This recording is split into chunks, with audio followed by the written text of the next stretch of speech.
Good morning, my dear students. Welcome to our physics class. In previous class, we learned about the nucleus, formation of the nucleus, and also nucleons.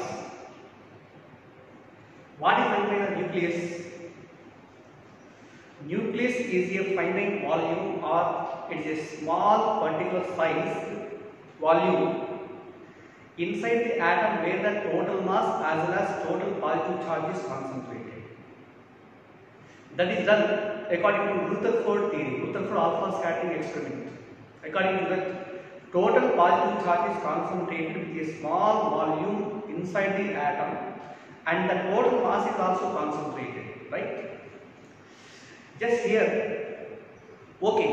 Total positive charge means entire protons are lying within the nucleus. Means total positive charge is concentrated at the center of the nucleus. How the total mass is concentrated at the center or at the nucleus? Inside the nucleus, there are protons and neutrons. Around the nucleus, negative charged electrons are revolving in case of circular orbits according to Bose theory. So, entire positive charge is concentrated within the nucleus. But what about the electrons? So, here, mass of the proton is approximately equal to mass of the neutron. It is equal to 1.67 into 10 power minus 27 kilograms. Where mass of the electron is equal to 9.1 into 10 power minus 31 kilograms. Approximately, mass of the electron is 1 by 1836 times the mass of the proton. And mass of the proton should be equal to 1836 times the mass of electron. So, on compared with mass of proton, electron mass is negligible. Proton and also neutron, they are having equal masses. So, on compared to total mass of protons and neutrons, electrons mass is neglected. That means within the nucleus, entire mass is concentrated and the remaining total space of the atom is almost empty. So, the particles within the nucleus, they are called as the nucleons. What are the nucleons? Protons and neutrons, they are said to be nucleons. Next again, what is meant by, in the previous class, how should you represent a nucleus? Generally, any nucleus is represented by XZA, where capital A is equal to mass number.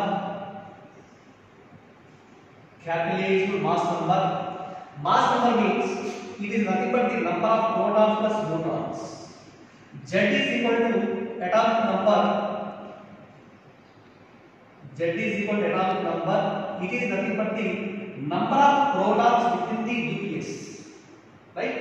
A represents the mass number and Z is equal to atomic. This is the representation of any atom or any nucleus. Next again, what are the general properties of the nucleus?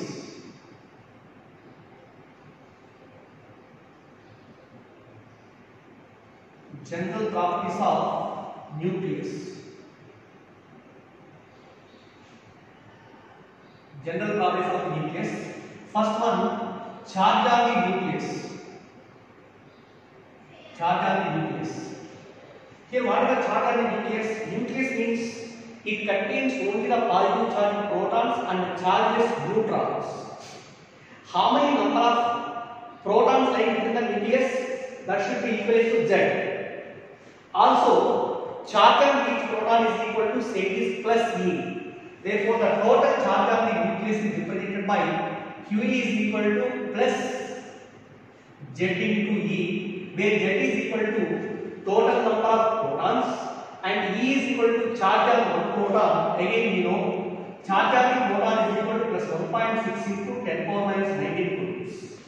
So, this is the total charge of the nucleus. Next one, what is the size of the nucleus? Size of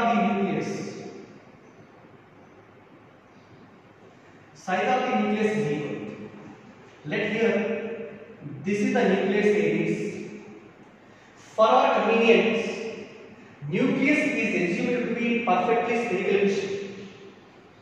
Outside the nucleus, electrons are revolving. Okay, this is only the nucleus. Inside the nucleus, there are certain amounts of protons and neutrons. For example, helium-24. Helium-24. In case of helium-24 or helium nucleus, how many number of protons are there within this nucleus? Number of protons is equal to 2. Number of neutrons is also equivalent to 2. 2 protons and 2 neutrons. Here. Also, in case of Arcm-816, number of protons is equal to 8. Number of neutrons is also equal to 8. Within this small volume, in case of helium, there are 4 nucleons. In the same finite nucleus, here number of nucleons is equal to 16. Number of nucleons is equal to 16. On increasing the number of nucleons, what happens? The size of the nucleus. Size of the nucleus also increases. Right? So on increasing the number of nucleons within the nucleus, its size of volume of the nucleus will be increased. That means volume of the given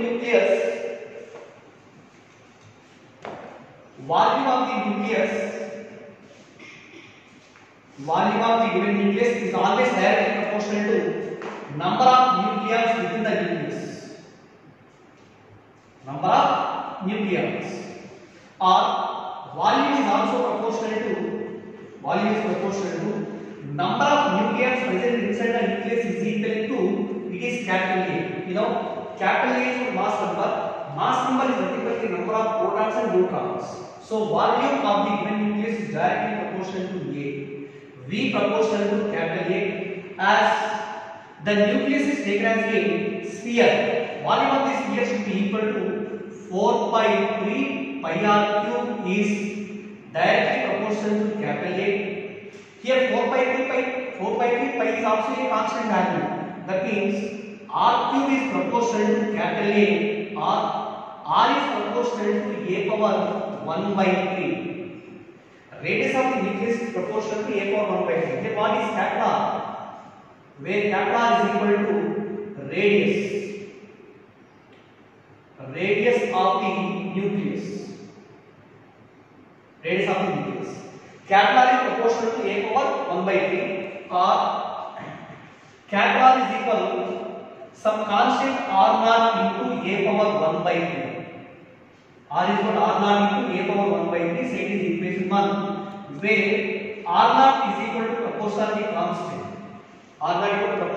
constant. And its value is approximately 1.12 or 1.1 into 10 power minus 15 meters. R naught constant is 1.1 to 10 power minus 15 meters, or approximately sometimes it is taken as 1.2. So therefore 1.2 into 10 power minus 15 meters, 10 power minus 15 meters is also equal to Fermi.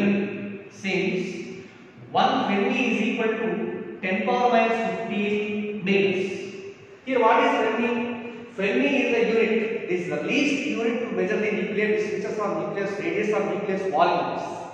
Fermi is the least unit to measure the length or to measure the nuclear distances or nuclear distances. So R naught equal to 1.2 Fermi. So this equation gives the radius of the given nucleus. This will depends on mass number capital A. So this equation indicates the size of the nucleus. Next one, here there are some applications. So first one, application 1. Let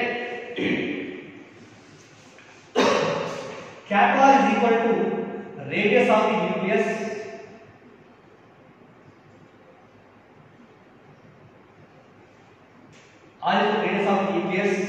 S is equal to surface area of the nucleus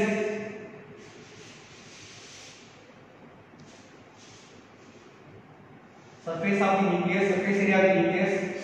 Capital E is equal to volume of the nucleus. Then You know, surface area at the nucleus is assumed to be sphere. Surface area of the sphere is equal to 4 pi r square. Volume of the given nucleus is equal to, for sphere, 4 by 3 pi r. 4 by 3 pi r. Now here, what is the relation between r and s? Here, you know, r1 by r2 is equal to, from equation 1, a1 by a2 whole power 1 by 2. Again, ratio of the surface areas, S1 by S2 is, again, you know, S is equal to 4 by r square, or 4 by constant S is directly proportional to r square. S1 by S2 is equal to r1 by r2 whole square, but r1 by r2 is equal to a1 by a2 whole power 1 by 2. That is equal to a1 by a2 whole power 2 by 2. It is the ratio of the surface areas of the two nuclei. And third one, what is the ratio of the volumes? V1 by V2 is equal to, volume is also directly proportional to R2. That's why R1 by R2 whole cube, but R1 by R2 is equal to A1 by A2 whole power 1 by 3 whole cube, and this is equivalent to A1 by A. So these are corresponding formulas for ratio of the radii of the nuclei, surface areas, and also volumes of the nuclei. Right? Okay. Next, there is one second application